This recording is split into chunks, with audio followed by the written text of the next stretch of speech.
एक महिला भक्त वृंदावन से बिहारी जी लेकर अपने घर आई और तभी बाहर से गोलू घर के अंदर आया और माँ से पूछता है कि माँ, ये कौन है? तो मैया ने बोला, ये भगवान है और ये ही हमारे मालिक हैं। अब तो घर में जब भी कोई नई चीज बनती तो सबसे पहले बिहारी जी को भोग लगता।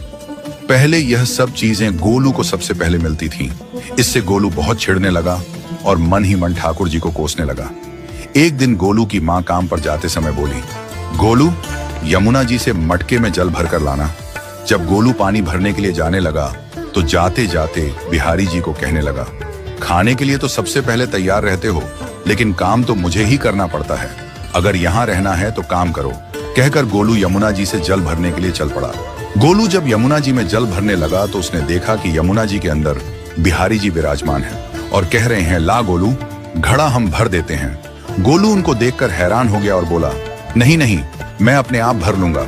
लेकिन ठाकुर जी ने उसके हाथ से घड़ा ले लिया और भरकर घर ले आए। गोलू घर आकर डर रहा था कि अगर माँ को पता लगा कि मैंने ठाकुर जी से काम करवाया है तो आज मेरी पक्की पिटाई होगी। माँ ने घर आकर बिहारी जी को गीले कपड़ों में देखा तो एकदम से हैरान हो गई और कहने लगी कि गोलू, ये जरूर तेरी शरारत है, जरूर तूने ही इन पर जल डाला है। गोलू ने अपनी माँ को समझाने का बहुत प्रयास किया, लेकिन माँ ने उसको डांट कर चुप करा दिया और ठाकुर जी के भीगे हुए वस्त्रों को बदलने लगी।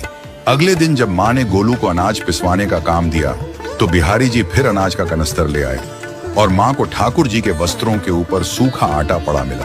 तो माँ ने फिर गोलू को डांटा कि तुझे पता नहीं कि ये हमारे भगवान हैं और तू भगवान के साथ शरारत करता है।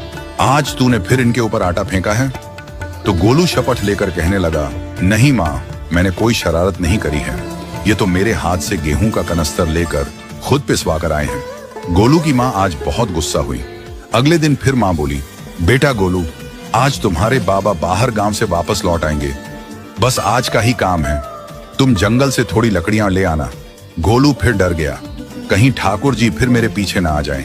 गोलू ने माँ को बोला कि मैं चला तो जाऊंगा, लेकिन बिहारी जी को समझा लो, वो मेरे पीछे ना आई।